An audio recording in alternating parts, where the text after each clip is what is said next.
I could see Usyk going in there and blowing Fury out the water inside 8 rounds. Really? Yeah.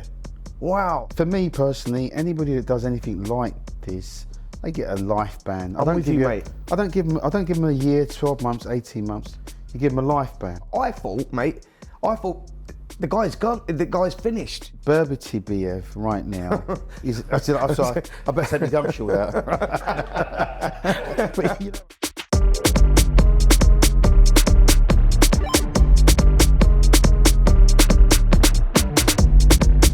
Welcome to episode number 72 of Talk Boxing with me, Spencer Oliver, and the legend that is Mr. Duke McKenzie. Duke, how are you, mate? This happens all the way, by the way. Sorry. Yeah, I'm good, thanks, Spence. Yeah, all good? Excellent, thank you, champ. Yeah. Brilliant. Listen, what are you up to, Duke? You're the legend, Spence. Because you know what, if we were still fighting I'm not today... the freeweight world champ. Yeah, but if we were still fighting today, I thought of a great name for you, actually. Go on. Right? You wouldn't be Spencer the Omen, because you said you got a pug, right? You'd be... Imagine if your nickname was Spencer the Pug Omen. They say that the owner looks like the dog, right? Or the dog looks like the owner. How's things, though? You good? Yeah, I'm really well, thanks, champ. Brilliant. Really well. Well, listen, Duke, let's kick the show off. Sorry, yeah. Sorry, let's get back on track. Only 2 weeks until the undisputed title. Now, 1999, Lennox Lewis boxed Evander Holyfield. That was the last time for the undisputed. Me and you worked in the studio together that night. Yeah, I think I vaguely remember because you told me. Well, it was a long time ago, yeah.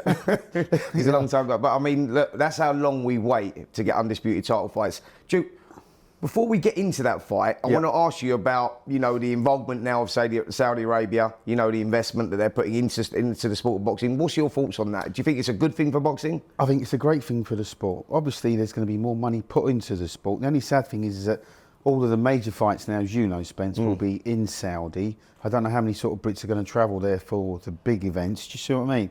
And they've got different rules and regulations over there. It's not like being over here in front of 90,000 or whatever it is at Wembley Arena, or could you imagine Joshua and Tyson Fury at Wembley Arena in this country? It would sell out. It would pack out it would pack out anywhere. But that is a possibility. That fight could happen. It could still happen. It could still happen. The Saudis are bringing the big show to Wembley Stadium in September. I think Anthony Joshua will be topping the bill there. So it's great that they're actually, you know, they're not just keeping it all in Saudi Arabia. They're showing that they are going around the globe as well. I think there's a show in August out in America as well. So, you know, they are backed by the Saudis. Yeah. Okay. Yeah. Well, like I say, it's good for the sport. It's not a bad thing. You know, like I say, the more they invest into the sport, the more you're going to get it back down to grassroots, because more young kids are going to see it, and that's going to project them, hopefully, into the sport of boxing, and they move on. Well, look, let's talk about the undisputed fight that's happening. Tyson Fury, Oleksandr Usyk. What's your thoughts on it?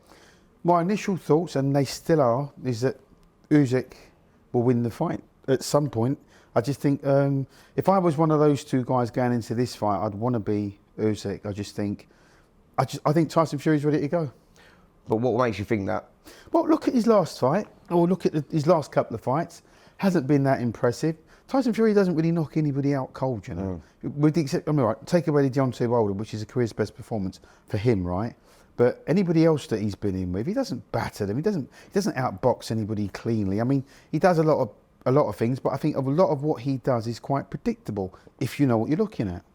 I mean, you know, it was, what was it, a couple of fights ago, the Dillian Whyte knockout. I mean, that was spectacular. He landed that uppercut. Yeah, we're talking about Dillian Whyte, and you're right, I don't think Dillian Whyte he's not in the same level as AJ, not for me personally. Do you see what I mean? And they know each other. They're like friends almost, do you see what I mean? So he went into that fight full of confidence. He was always going to get him at some point. I think that fight kind of maybe flattered him a little bit. Oleksandr Usyk, how good is he, Duke? I mean, like, he's come up from cruiserweight. Would you say, like, Evander Holyfield's a great example? He moved up from cruiserweight, you know, he'd done what he'd done in the heavyweights as well, become, you know, undisputed champion as a heavyweight. Yep. Is Oleksandr Usyk as good as him? I think so. I think he's every bit as good as Holyfield in my eyes. And like you just said, you know, he's come up from cruiserweight, the weight below, up to heavyweight division now, but he's brought his A game with him into the heavyweights. He hasn't slowed down, hasn't bulked up, tried to meet heavyweights on their level in terms of size. People keep talking about how Fury's size is going to make a big impact on this fight. Doesn't work like that. You know that, and I know that. The bigger you are, the easier it is to get hit, right? Tyson Fury doesn't have the greatest stamina in the world. It's not like he can go toe-to-toe for 12 rounds and slug it out for 12 rounds, or box and fight for 12 rounds. A lot of what he does He does a lot of feints. He does a lot of moving around, moves his head, moves his shot. But he's trying to conserve that energy. Do you see what I mean? Yeah. Rather than expose that energy. Do you see what I mean? Yeah, absolutely. But Usyk will just be on him for 12 rounds. How does Fury win the fight? I mean, let's break it down. We'll go for Fury, then we'll move on to Oleksandr Usyk. But how does Fury win the fight? What does he have to do, Duke, to win the fight? Oh, it's quite simple, isn't it? He's got to knock. Do you think he's got to bully him? He's got to knock him out. He's got to. But you see, people have tried that before with Usyk. Bigger guys have tried that before with Usyk. And Usyk has this unique way of breaking down the bigger guy's style. Of course, Tyson Fury can win the fight. I'm not saying he's not without a shout, or he doesn't go in there full of confidence, because he will. All I'm saying is he's going to find it very, very awkward to break down Usyk. Do you see what I mean? Yeah. He's so good at what he does, Usyk. Usyk doesn't play around when he gets in there. Everything that he does is strategically planned. The jabs are strategically planned. He doesn't throw a shot unless he thinks it's going to land. He's one of them. He's really, really cute. He's very, very economical, Usyk. So if Fury's going to beat him, then he's got to bully him. He's got to do things in this fight which he's not used to doing, like maybe sticking a nut on him, or even hitting him low, or try and trip him up, and just do a lot of. But he's going to have to be consistent with it, for 12 rounds. I don't know if he's got that consistency in him. See, I saw weaknesses. I saw vulnerability in Oleksandr Usyk when he boxed Daniel Dubois. We was out there in Poland, and you looked at that, and I go, there was times there, whether it was a low blow or it wasn't a low blow, I didn't think it was a low blow, it went down, but it was times there where he looked very vulnerable to me, Oleksandr Usyk, and like, that's where I saw chinks in the armour. I thought, that's why I think that with the Tyson Fury situation, I go, Fury's one of those guys that he's good at, because now, like he's got later on in his career, he's holding his feet more. He does like to push forward, and he likes to, close the space. He doesn't move like he used to move. He doesn't move right? nowhere near. But I think that might play into his advantage, Duke, going into this fight, because I think that's how he has to manhandle him. But Usyk, I think, can be ruffled as well. And I think Daniel Dubois exploited that. I'd be of the opposite opinion in saying as much. For the Dubois fight, didn't get up mentally for the fight. Yeah, probably went into that fight thinking this is going to be an easy. But did you see vulnerabilities with him there, though? I don't see it as a vulnerability. I just, what it's like. Sometimes you get in there with somebody you can beat, you can go in and just crush, and then you come down to their level and you fight at their level. You can't raise your game. Next thing you know, you've taken 1 or 2 shots, then you take another shot, and it's hard for you to get back your mentality to raise your game and get back on top of that fight. Do you see what I mean? But I think with Usyk, I'm using the Dubois fight as an example, because that's where I saw these little chinks in his armour. I go, he didn't like being bullied, he didn't like being manhandled, and there was moments in that fight where Dubois, he looked uncomfortable because Dubois was putting it on him. Now Fury's, to me, is another level again. Yeah, sure. And I think that he will use that. Like, we saw vulnerabilities to the body as well with Oleksandr Usyk. I think he's got a history of that as well. Yeah. I think Fury, that's his game plan. He's going to go out there, he's going to attack the body, and he's going to try and bully him. Well, he's going to have to, isn't he? If he wants to win this fight, then you have to do things that he's not necessarily used to doing and become a bully, right? I don't know if Tyson Fury's got that mentality, but we're going to find out, because he raises his game, though, doesn't he? Like, Fury raises his game with different opponents. Like, when you see him, he sort of drops down to the opponent's level in many respects. I mean, if you look at the Francis Ngannou fight, you go, that Tyson Fury does not beat Oleksandr Usyk. No. That's a fact. But I think it'll be a different Fury going in. Or was it a case of? Yeah, I don't know if this isn't the same Tyson Fury that beat Klitschko. This isn't the same Tyson Fury that said 1 or 2, that beat Deontay Wilder. This isn't. I don't think we're looking at the same guy. Do you see what I mean? When you look at Tyson Fury, what I see now is, as you said and rightly said, he's trying to fight at a slower pace now, right? That tells me that his legs aren't as strong as what they used to be. Right. Can't carry all that weight anymore. You can't do the things that he used to do anymore. I mean, I'm not saying he can't win the fight. I'm not saying he doesn't win the fight, because anything can happen in heavyweight boxing. All I'm saying to you is, if I was one of these 2 guys going into this fight, I'd rather be Usyk than I'd rather be Tyson Fury. Right. I mean, what do you make of Tyson Fury? Do you think that cut, by the way, was a blessing in disguise for Fury, because he looks in great shape now, right? I mean, that I think that time he really started training camp from when he was meant to fight. He picked up the cut a week before the fight or whatever it was, and he's been training consistently since then. But to me, he looks in great shape now, whereas maybe he wasn't going into the first fight. Do you think there's going to be a bonus to him having that extra time? No, I don't. I don't think there's any good time to get a cut. Like us as an ex-fighter, when you're in camp and you're training for a fight, the last thing you want to do is get that fight postponed. The last thing you want is more time, or need more time to get yourself in shape. You give him the date for a fight. But he was in bad shape against Ngannou though, wasn't he? Like when you see that, you were talking about preparation and not having that fear factor in you and underperforming. I mean, the Ngannou fight, you looked at him and you go, physically, he was out of shape, and you go like, you know, that Tyson Fury. I mean, I don't know what the projected weight for Fury to come in, what weight he's going to come in for this next fight, right? But he's a sort of a 19 stone man, right? He walks in, I don't know, walks around probably about 24, 22, 3 stone, whatever it is, and fights at 19 stone by the time he gets into the ring, right? So I don't know that that's not gonna help him. I don't see that's gonna help him. I don't know. I don't get a good vibe from Fury going into this. I'd rather fight anybody rather than Oleksandr Usyk. I'd rather fight AJ than Usyk. What's Usyk's what are his advantages going into this fight, you think, for Usyk? Do you think it's just the way that he controls the space and you know, like, you know, utilises the ring the way that he does? He does. You know what he does? He just does the basic things well. And what I like about him, he's got a very, very economical punch capacity. Doesn't put nothing out that he doesn't think it's going to land. Do you see what I mean? Yeah. He won't get in there and start a combination without finishing it. He won't just throw shots in the general direction we hope they're going to land. Everything's pretty much pinpoint. And in his mind's eye, going into this fight, he can't lose. Because he's got the weight of his nation on his shoulders. Do you see what I mean? Yeah. As well as this fight, which isn't pressure, it's something that he rises to.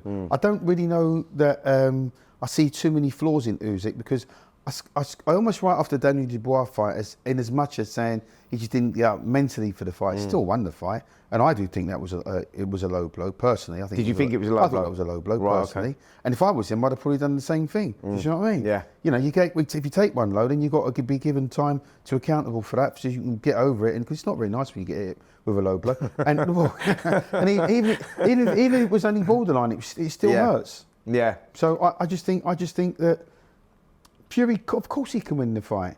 I don't know if he's going to win the fight, because we're not going to know until fight night. And you know, you talk about you can't keep going up and down in weight. I don't care who you are. You can't keep going up to ballooning in between fights, putting on weight, and then coming back down and expect to get the best out of yourself. At some point, it catches up with you. You know, and I've done it, right? Yeah. I've gone up in weight, and when I've come down again, you're just not the same. Well, I think that's what makes this fight so exciting, because you go off last performances and you go, Fury was terrible in that last performance, but you've talked about there, you've highlighted, you know, getting up for fights and whatnot. And Fury's one of those guys, I think, that needs the fight, needs that fear factor to get up for a fight. But this is the time, isn't it? This is the one. But because of the unknowns on where Fury is himself right now, as in, like, you know, as that wear and tear, that trilogy with Deontay Wilder, has it taken its toll? You know, going up and down in weight, has that played a big part? Or will he be back to his best? Do you think the best Tyson Fury beats the best Oleksandr Usyk? No. You don't? No, I don't. See, I do. No, I don't see that. Simply because where Usyk has fought guys on Fury's level, or at least bigger guys I'm talking about, that he's managed to manipulate a victory and get a victory out of, and a good one. See what I mean? But Fury hasn't boxed anybody like an Usyk before. He hasn't boxed a classy southpaw before, or somebody that's prepared to fight for 12 rounds. And we know that Usyk can do that. Yeah. And we know Usyk will do that for this fight. Who, in your eyes, Duke, right now, is the best heavyweight in the world? Well, we're talking about him. In my eyes, is that right? In my eyes, where does Joshua fit into this? Well, we're not talking about Joshua right now, are we? No, but I'm saying as in the heavyweight landscape. All right. I'm just saying, wait, you know, you're talking about the best heavyweights right now. In your eyes, it's Oleksandr Usyk. Yeah. I think Tyson Fury beats Usyk. I do. I just think that physical advantage he will use to his advantage. Do you really see Usyk standing for it? Do you really think that I Usyk's think going to bully him? Yeah, but do you think he's going to be in there? I mean, Fury's going to be in there and actually physically manhandle Usyk and throw him around and lean on him, and you know all the things that he likes to do normally, because he can do that. It's a lesser class of opponent. When you have to fight the creme de la creme, as what it is in Usyk, Usyk is just going to shut up shop on him. He'll tuck his elbows in. He won't allow Fury to pull him and grab hold of him, and he'll get underneath that big structure that he's got in front of him, and he'll make Tyson Fury body weight work against him, not for him. Is that right? The harder you have to work as a bigger guy, the more you're going to tire out, the quicker you're going to tire out, right? But Fury's one of those guys, isn't he? Like, he likes to set traps, he does feint and whatnot, but you think that his boxing IQ He's nowhere near Usyk's. Usyk's not going to fall for the twitches and the little feints and the leaning on and the stepping on and looking up and looking down and, you know, all those little things that Fury tries to do. Fury can't get into his head the way he has done previous opponents because Usyk doesn't speak great English and he's seen it all before. Do you see what I mean? Yeah. That's like water You for think he duck's can't back. be intimidated because that's a big part of Fury's game, isn't it? The mind games, yeah. the build up. Yeah. You know, to that. You don't think he can get to Usyk before the he fight? can come to the fight in a Superman costume. Right, he could probably swing down the Empire State Building. Well, that's the sort of thing he does. He's totally off the ball, and that sort of thing. Batman, wasn't it? Yeah, was it Batman? Right, listen, that sort of thing intimidates and gets under most fighters' skin. But Usyk's not that kind of guy. I just think, you know, styles make fights, right? And when you look at their mentality going into this fight, the fact that Usyk doesn't speak a word of English is in his favour. Yeah. He doesn't. It's not going to bother him. How do you see the fight playing out? You know, look, talk us through it. You know, from the beginning to the end. You think it's a points way either way, don't you? But how do you see it playing out? I think obviously Fury will get off to a good start. The first, you know, the early rounds, the first 1 or 2 rounds. But Usyk won't let him get into like 3-4 rounds up. He won't. Once we get into the second, the third round, I expect Usyk to be right on Tyson Fury's chest and pushing him back and making him miss. And making him look a little bit silly, for the want of a better word. You think he'll be pushing Fury He's going to push him back. Really? He's going to push him back. Listen, when you've got a bigger guy in front of you, the worst thing you can do is to stand off him. If you stand off him, he's going to utilise his reach and his jab, and he's going to hit you at long range and he's going to hurt you, right? Just to keep you at bay, to make you work, right? So you're on the back foot. But I don't see Usyk doing that. I don't think he's got the strength to push Fury back. I don't think that he can physically do that. No, he doesn't have to physically do it. He just has to get underneath that long reach and that long cross, doesn't he? Do you see what I mean? But as Fury misses and becomes more frustrated, swings more, gets tired more, the pace drops. So Usyk then comes into the fight even more. See, I think Usyk's one of those guys that controls the space very well, but likes to box on the outside. He likes to use the perimeter of the ring and move around and try and wear his opponents down like that. I don't see him being one of those fighters to be able to push Fury back, because like you said there, maybe Fury's legs are getting a little bit old. He's holding his ground more, so really he needs Usyk to come to him. He needs to be in that space to physically out-muscle him. Yeah, and that's the way that I see it. Yeah, but you see, once we get past the 3rd, 4th round, we start going to 5th, 6th, 7th, then that's when Usyk starts planting his feet and probably hurting Fury more. Do you see what I mean? And then you're going to see Fury more on his toes, because he would have been hit and hurt by then. It only takes you to round 7, you've got another 5 to go. Do you see what I mean? And that's where I think the last 5 rounds, that's where I think Usyk will really step on the gas, really have Fury going at 6 and 7s, going back, missing, making him look silly, and peppering him with his jab. You know, he's a classy southpaw, Usyk. Do you see what I mean? Yeah. I think, listen, if you look at, say, let's use the Joshua fight as an example, right? Big, strong guy. Do you see what I mean? Big, strong, meaty guy. How big is AJ, height-wise? Yeah, AJ's what, 6'5"? 6'5", something like that, is right, he? So big, strong, you know, man mountain, muscly. Do you see what I mean? He couldn't find a way. Do you see what I mean? Yeah. So if he can't find a way, if he can't out-manoeuvre, have that physical presence against an Usyk, I don't see Fury doing that. Yeah, see, I think with the Joshua fight, when he went in with Oleksandr Usyk, I don't think that mentally he was there. Like, I don't think that he had confidence in his own ability going into that fight. Yeah, I don't think there was a game plan there, Duke. I really don't. I think he was struggling to find the right trainer. Like, you could see it in his performance. Like, he weren't committing, he weren't stepping in with his shots. He was sort of holding his feet. And I think Usyk sort of grew into that. He thought, yeah, that's it. And he sort of took over. And Joshua, then in the second half of the fight, he said to me, and I spoke to him about it afterwards actually, and he said, look, after round 9, he said, I'm trying to go with him. We was pretty level. He said, but Usyk then went through the gears. He said he had another gear and I couldn't go with him. He said his engine's unbelievable. That's what I'm talking about. I think Fury believes in himself, and Fury will take him into the trenches. No, but that's exactly what I'm talking about. Usyk almost leads you into a false sense of security, right? He might give you the first couple of rounds when you think you're on top. Then he just goes through the gears and he goes through the levels. Do you see what I mean? Yeah. And once, it's been a while since Fury's been hurt, right? You know, I mean, he's physically hurt and shaking in the fight. What happens if he gets hit early and wobbled in the fight early? Do you see what I mean? Listen, I think that's why this fight is such an intriguing fight. You know, for all the unknowns. Like we both see that fight totally different. As in, I see it that as the fight wears on, Fury will draw him in, and he will cut that space down, and he will get to Usyk late on. I think the Fury wins the fight. I see him winning the close fight on points. I do, but you see that totally the opposite. Yeah, I mean, it's a great fight. Yeah, oh no, listen. It's a great fight, and with a little bit of luck, I might get there. Do you see what I mean? Yeah. You guys might take me there. It's part of the code. Listen, it's a good fight, and this is what makes it so intriguing. Yeah. Because nobody really knows the outcome. We're not going to know that until fight night, obviously. But that's what makes this fight so good. We really have got the two best heavyweights on the planet right now going head to head. Yeah. You know, you've asked me the question, who do I think is going to win? And I think, with my hand on my heart, going into this fight, if I was one of these two guys, I'd want to be Usyk. Yeah. No, so it really is an interesting fight. Looking forward to it. Whatever, you know. Listen, let's play devil's advocate for 1 minute. If Fury goes in there and blows Usyk away inside half a dozen rounds, then that just sends a shockwave to the rest of the heavyweights. You know, who's going to want to take him on then?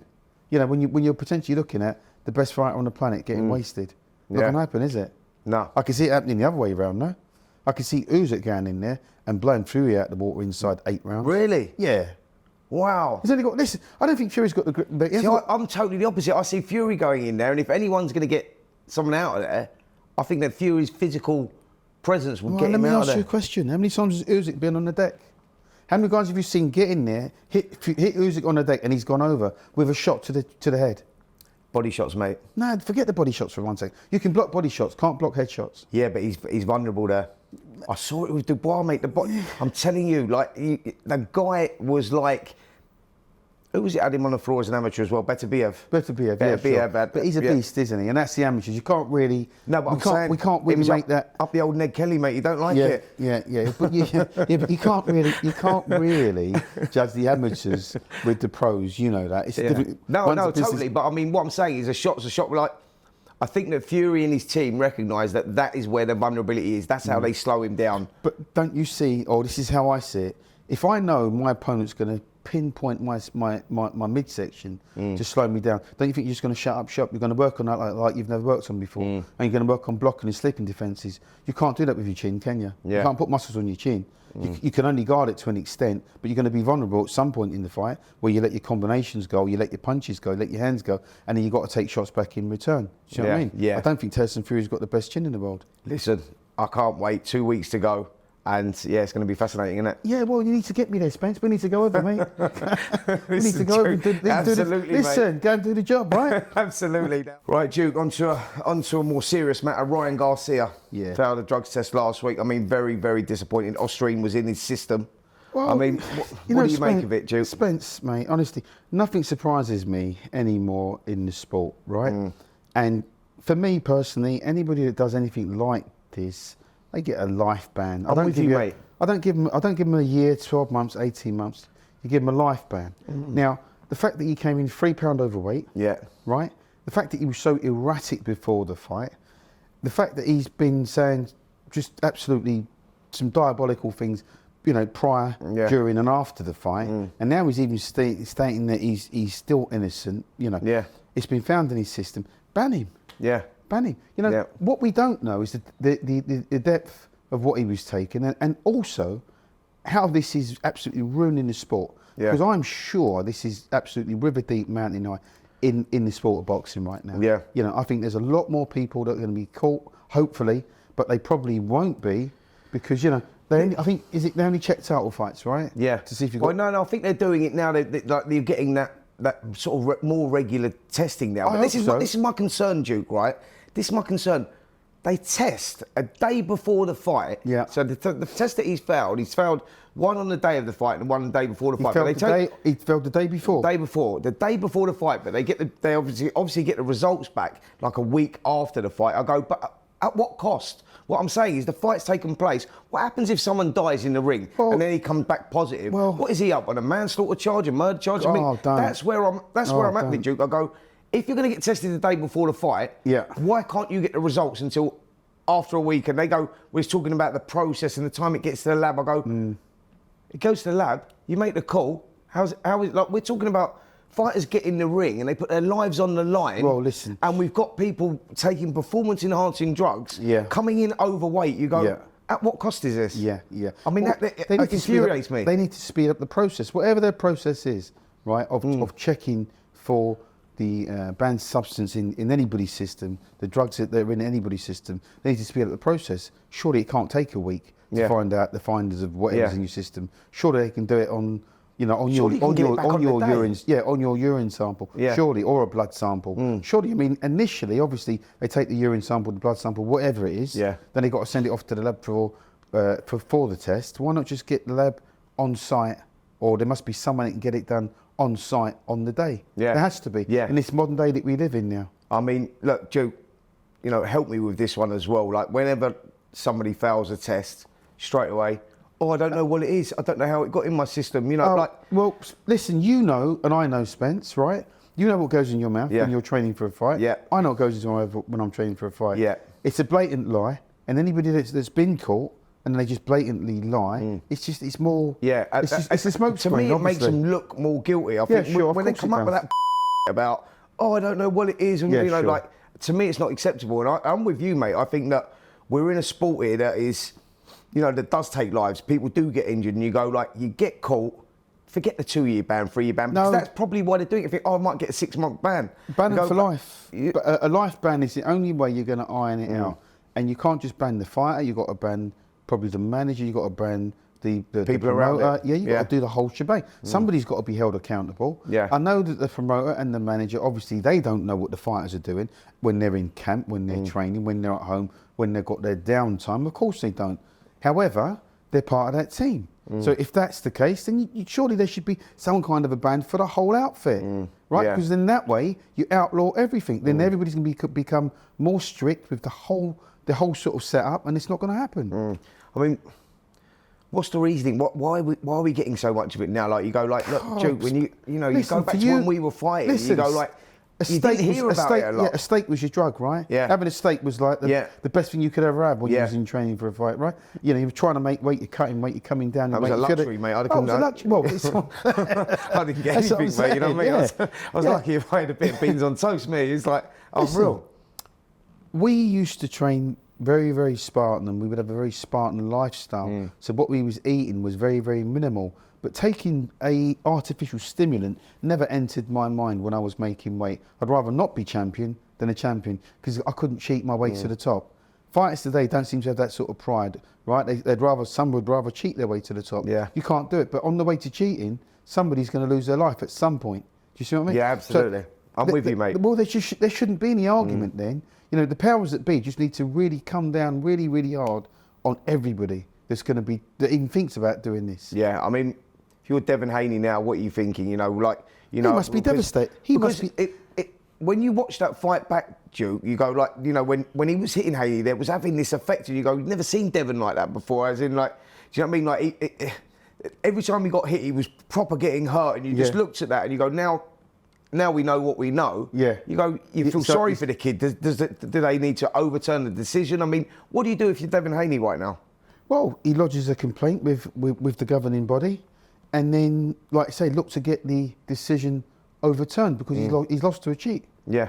He's lost to a cheat. This isn't a fair fight by any stretch of the imagination. Yeah. He hasn't. And like you say, I've never seen Ryan Garcia hit like that before and knock somebody out or knock somebody over. And, maybe when you're on the way up, when you get a few guys, a few stiffs to knock over, that's all well and good, right? But not at this top level. Yeah. And Haney's never looked so bad in his life. And they're talking about now, we have to wait for the B sample to come back. What B sample? They've got an A sample. For people that don't know, the B sample is half of the A sample. Well, what I'm saying is it's crazy. It can't come back different. No, it's not going to come back. You know what I mean? Different. It's not going to come back different. Yeah. But if it was saying trust in the process or let the process play out, you go, he's failed the test. Yeah. And that should be it. Yeah. There shouldn't be any. We need the B sample. Yeah. All right. I can understand them wanting to check his urine sample again. Yeah. But why check if you've already? People talk about contamination. These people are so professional in what they're doing. There is no contamination. You know what I mean? I've never heard of a boxer have contaminated urine or a contaminated blood test. Yeah. And then they overturn it and say, actually, we were wrong. Yeah. They're too professional. Yeah. Do you know what I mean? And could obviously get sued for that if that was the case. So I don't believe in that kind of mistake being made. Yeah. Yeah, no, it's concerning, isn't it? Like, you know what I mean? It's more than things have to change. Yeah, it's more than a concern, Spenny, because as you've rightly said, the next step, somebody will lose their life. At what cost, isn't it? Somebody will lose their life if they don't outlaw this now, because it's not going away. It's not getting quieter. Fighters aren't suddenly just going to go, well, I'm not going to take this, whatever it is.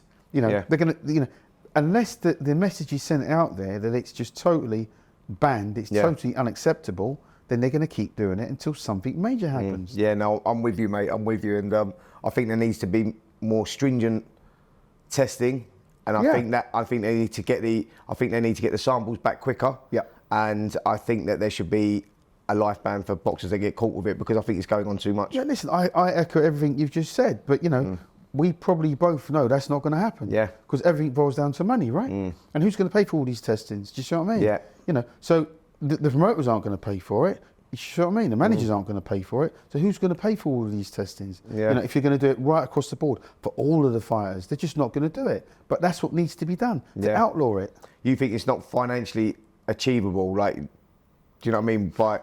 You think it's going to cost too much to make change? Yeah, absolutely. I don't see Eddie Hearn or Frank Warren saying we're going to do or set up a program where every single fighter gets drug tested. You see what I mean? Yeah. Right across the board, from 4-round fighters to 12-round fighters. Every time you fight, you have some kind of a drug test. Yeah. You have to. Yeah. It's the only way you're going to outlaw it. It's the only way you're going to stop it. Interesting, Yeah. Well, look, Duke, let's move on. Artur Beterbiev versus Dimitri Bivol. I mean, for anybody that knows, probably the best fight in boxing right now. Yeah. Been postponed. Yeah. Beterbiev's picked up a knee injury. Sad that it's off, isn't it? I mean, we're talking about the 5v5, which was on the undercard, which is a show on its own. We'll talk about that in a minute. But, how disappointed was you that Beterbiev picked up the injury? And will it still happen? Turkey Al-Sheikh said it's only been postponed and it will happen later on in the year. But, it was very disappointing, wasn't it? It's arguably fight of the year. Yeah. I don't think you're not going to get a better fight between two undefeated world champions who really are at the top of their game. Yeah. None of these guys look like they're slipping. None of these guys go down. None of these guys get cut. You've got the classic boxer in Beterbiev, and Bivol. And like I say, these two are as good as it gets, because they do pretty much everything. They hit hard, they hit accurately, they throw combinations, they take a good shot, they give a good shot, they work at a rate which is unknown really in the light heavyweight division. Two fighters that actually work at pace. Do you see what I mean? Absolutely. So this is as good as it gets. I was very, very disappointed, but it's a disappointment which will go, because they will make this fight. It's that good. Yeah. This fight's too good for it. Who wins that fight, by the way? I mean, you've got the monster versus the boxing purist, really. Bivol is his IQ is off the scale, boxing IQ. He controls the space so well, puts the shots together so well. But Beterbiev is a monster, man. Is he going to be too strong for Bivol? Yeah, listen, this is just my opinion, I'm sure you'll probably agree with me. Beterbiev right now is. I'm sorry, I better take the gum shield out.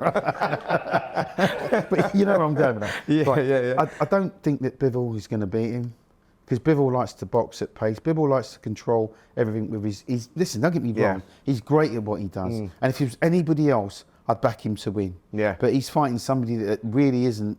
He's not human, is he? Yeah, he's superhuman. He's almost superhuman. He is. Because let's get it right. When he fights Spenny, when he's in these world title fights, it's not like he has to take a beating and come from behind. No. It's not like a Rocky kind of a style that he's got. He's very, very good at what he does. Do you know, like when he boxed Anthony Yarde, you saw there when he boxed Anthony Yarde, and there was times there where Yarde was putting on him. You go, he's asking himself questions here. He showed a lot of character in that fight.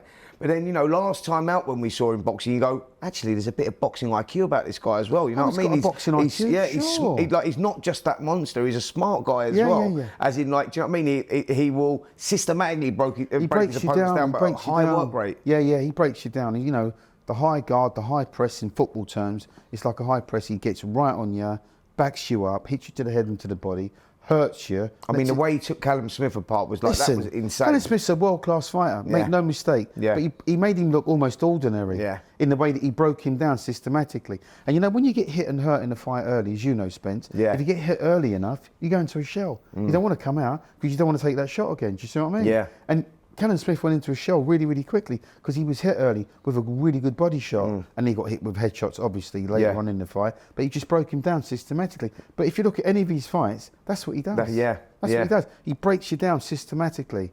You know, he lets you throw your shots. He blocks on his arms. He slips a few shots. Then he hits you and he hurts you. Do you see what I mean? Yeah. And that's, like I say, this fight for me is easily it's gonna be fight of the year because. Do you think it's the best fight in boxing right now? Pound for pound? Yeah. No, I don't. Who do you think is the best fight in boxing right now?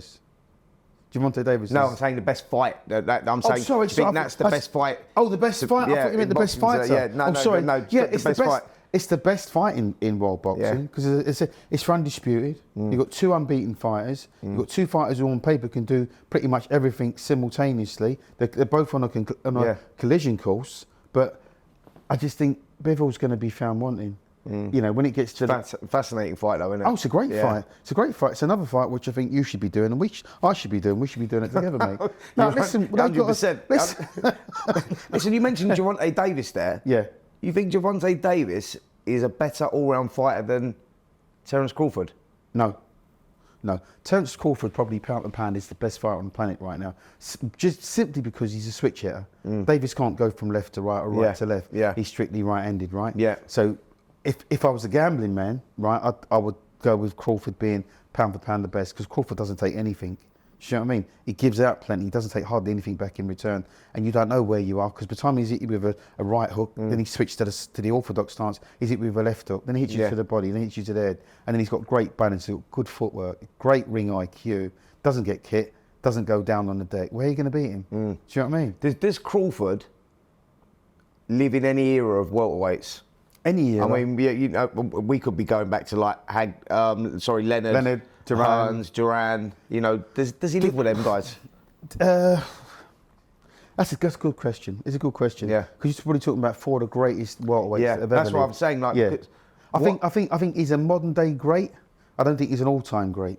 Is that right? Yeah, I think he's a modern day great fighter. Given where we are now in this current climate, I don't know if he's an all-time great. Because the guys you've just mentioned, the Leonard, the Hagler, the Hearns, the Duran, they're all-time great fighters, as has been proven. You see what I mean?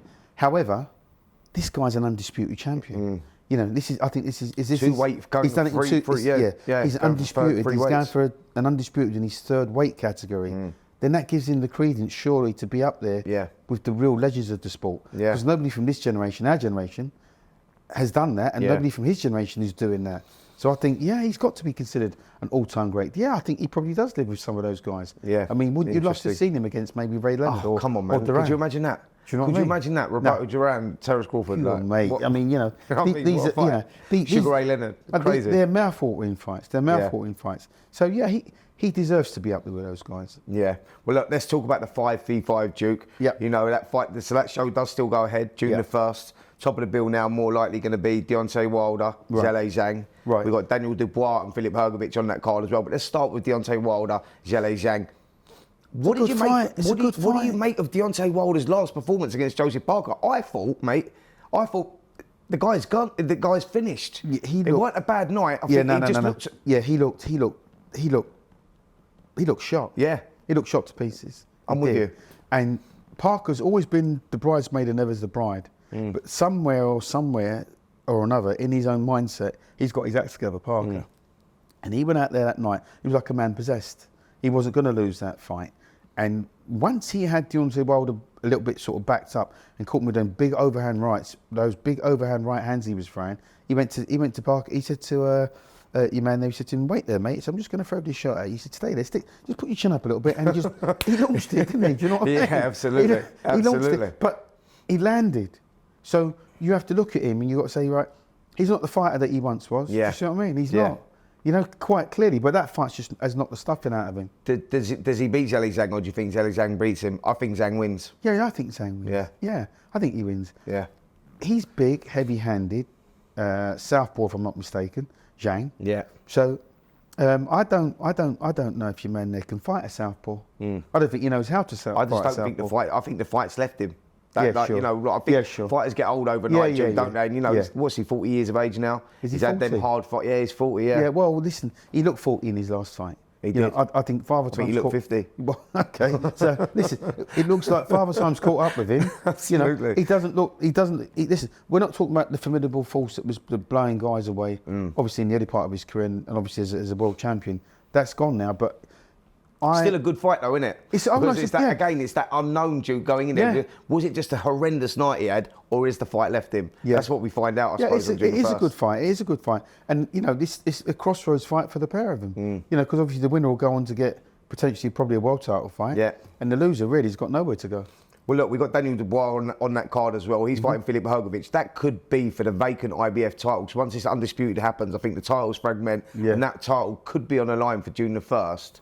Now, this is the roadmap for it. This is the way that I see it. I think that the winner of that fight will fight Anthony Joshua in September at Wembley Stadium. Oh, for the vacant IBF? The winner of that, I think that will be for the IBF title. Hrgovic and Dubois. Hrgovic versus Dubois will be for the IBF. Oh, they're going to fight. So the winner of that will fight Anthony Joshua at Wembley Stadium. That's the way I see it.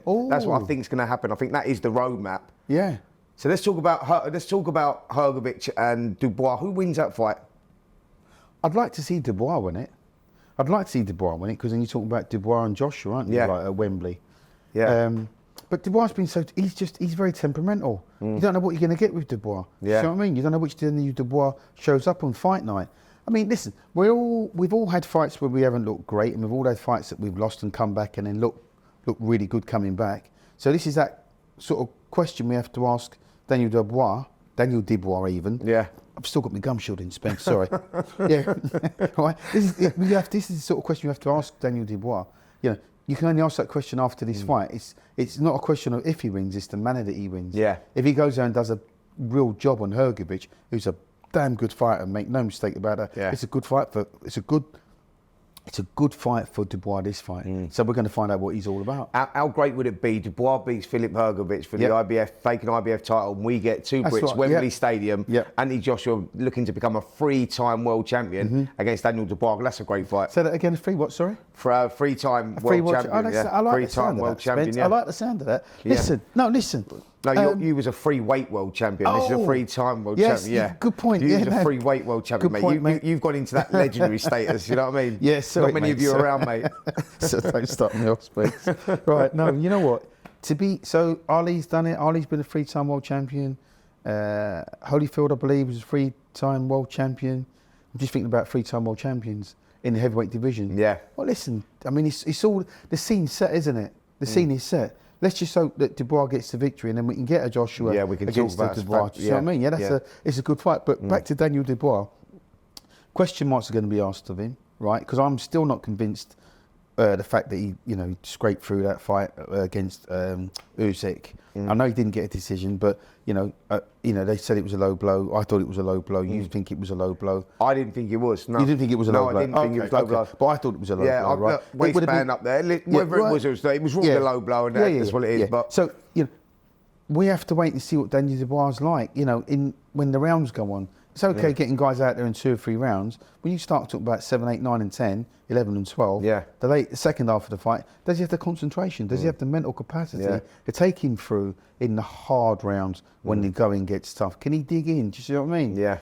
Is he going to start looking, for the trap door? Is he going to start throwing Donitny punches? Do you see what I mean? Those questions were asked to him before, and he didn't like it, and he didn't get through it. Yeah, he can learn. Of course he can. And of course he can come again. But we'll get, these are the questions that we need to find out. And this is the perfect fight for him, the Hrgovic fight, because Hrgovic isn't really necessarily a crossroads fight. This guy, I believe, is a world-class opponent. It's a good fight. Listen, how good is it, like this investment, from the Saudis into boxing? It's great that we're getting these big fights. Exactly. Because let's be realistic about it, Duke. They wouldn't be the happening. politics that get involved in the sport, we would never be getting the fights that we're getting right now. Yeah. For the boxing fan, it's unbelievable, isn't it? Yeah. If you're a boxing fan, or if you're an ex-boxer, you just want to see the best fighting the best. Yeah. And that's what you're getting. This little fight package they put together wouldn't be happening if it wasn't for the Saudis, right? Yeah. So they put this together, and now we're going to get a decent undercard with decent fights that all mean something. Yeah. Every one of those fights on that bill are either for a world title or it's a world title eliminator. Yeah. Do you know what I mean? Yeah, absolutely. That doesn't happen every day of the You're week. getting the best fighting the best. And there's something, even when there's no titles on the line, you go, that fight would never happen. Yeah, sure. If it was not for, the investment. You know, 20 years ago, 30 years ago, when Don King was the man in boxing, you know, Don King used to put on some amazing shows, you know. Yeah. Don King would put on a fight card, and there'd be like 5 world title fights on. All right, nobody was getting paid, but you know what? Yeah, I was going to say that. He was having all the bumps, wasn't he? Yeah, but what I'm saying is, if you look at that actual card, you had the best fight in the best. Yeah, of course. So this is like a reflection of that, but brought forward 30 odd years. And now these guys are going to be getting paid, well paid. You know what I mean? And you've got the best fight in the best. Yeah. It's great for the sport. Absolutely. Listen, talking about the best, Naoya Inoue, he's just knocked out Nery in round 6. It's an undisputed super bantamweight title on the line. I mean, phenomenal. how good is he, Duke? Yeah, he's phenomenal. He's a modern day great. So we talk about Crawford being a modern day great, and where does he fit in the bigger picture? You know, against the greats, right? This guy's a modern day great. He just is. Yeah. You know, so he's been undisputed at bantamweight.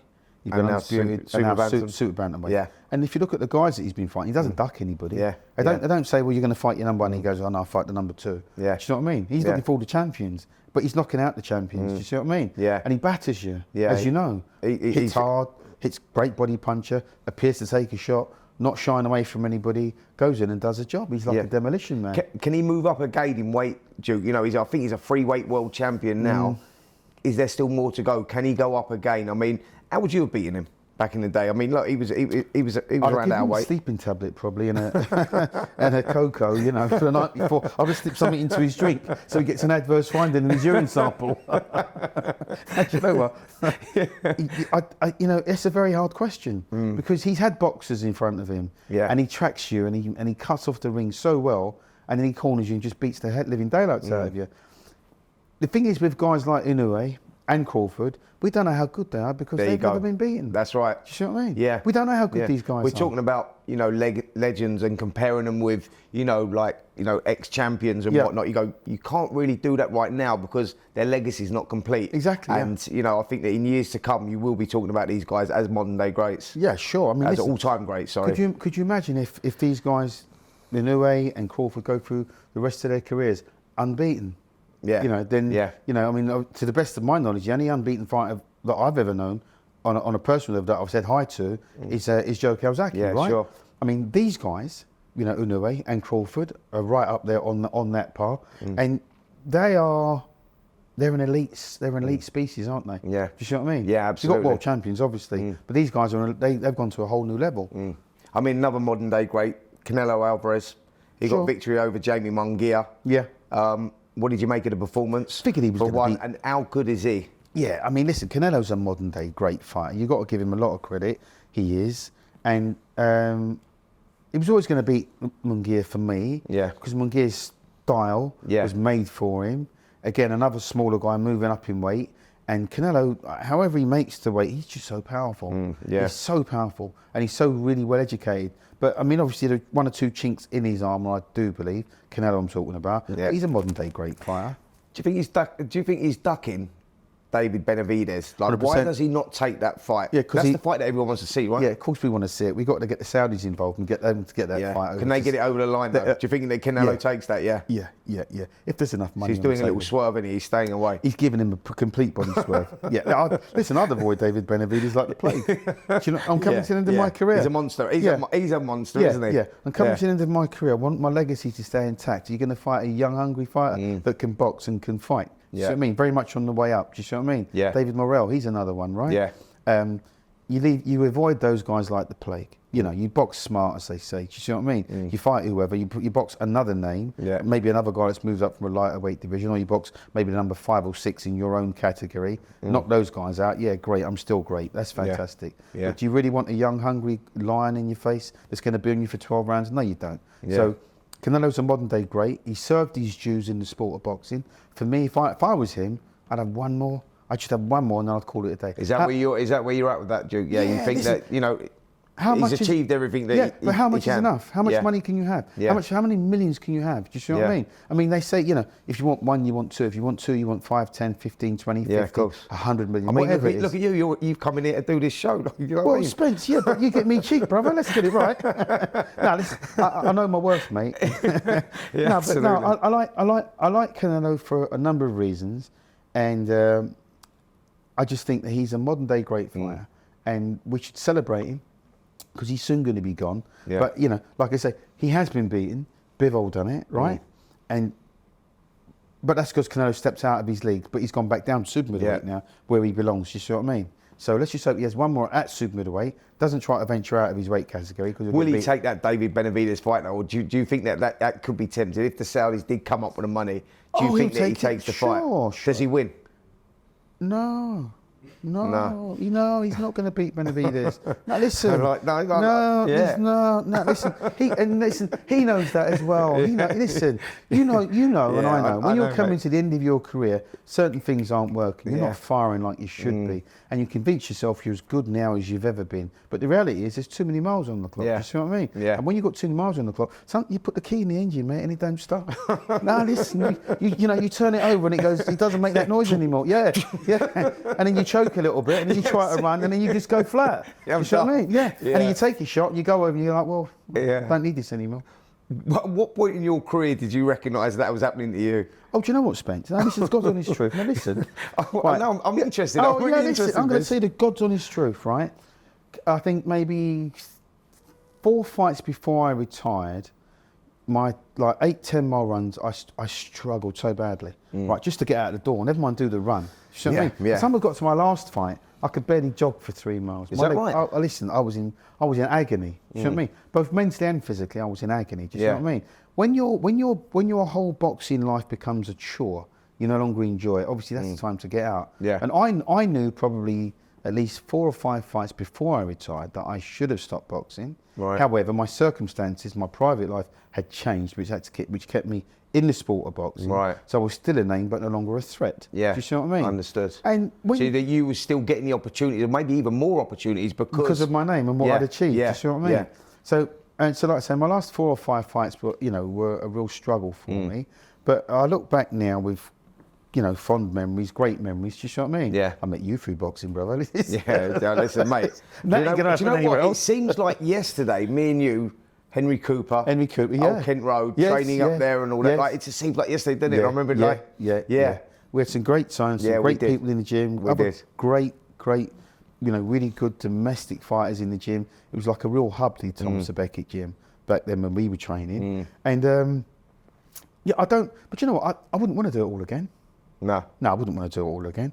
I'd never enjoyed making weight and I never really like getting hit, if I'm being perfectly honest. Who does? It's your job. Do you know what I mean? I'm not like a Nigel Benn type, say, I take one to give one. But get out of my face. I don't want to give. Nah, come on. I never like getting hit. And I try to master my craft to the best. You've done it pretty well, mate. I ain't done too bad. I still you've aged well as well, listen, I still get, it's my birthday yesterday. Oh, happy birthday. Yeah. How old was you? 61, mate. No. I look good, don't I? You've actually aged well, mate. Listen, I ain't doing too bad. Let me borrow them glasses. No, it's my birthday yesterday. Happy birthday, dude. My daughter, she booked us a tea at the Ritz, old boy. Oh, really? You've gone there now, We had tea at the Ritz, me and my wife. There's a pinky went up, drinking my tea. Was you giving it all that? It was lovely, I thought. Yes. And salmon and cucumber sandwiches. Nice. It was lovely. Yeah. It was beautiful. Oh, happy birthday, mate. I ate my face off, Spence. Yeah. I absolutely ate my face. Really? I ate like you look a dog. good though. You've lost a little bit of ding, Yeah, because I've been training, brother. Yeah. Now listen, my little jukeboxes, my gym, scam really, really. Jukebox is the gym, right? Sorry, my jukebox gym. Yeah. In South Croydon, where I live, right? Yeah, go on. Scam really, really well. And do you know what I love about my little gym? I get to sell the dream, the boxing dream. Do you know what I mean? To the general public. How'd you do that? Well, it's easy, isn't it? Because all the guys that come through my door, they want their boxers, right? They're YouTube boxers, right? And they love the sport. So I project everything. I'm telling them they're the greatest thing that's ever walked through my door, right? And we paint the pictures. So by the time they get into the ring, we ain't sparring, Spence. We're doing pad work. Right. I'm making them feel good. I'm making them think they're at Madison Square Garden. Yeah. They're fighting me for the bantamweight world championship. Do you know what I mean? Listen, I'll bring you one of the belts. We'll take a few pictures with it. They love it. I'm telling you, they love it. But it's a good crack. We have a lot of fun. And, I do some good circuits and it's a good place to be. Nah, brilliant. Listen, Duke, I could talk to you all day, mate, but we run out of time. So, don't start laughing again. Well, that's it for episode 72 of this week's Talk Boxing. Till next week, we'll see you later.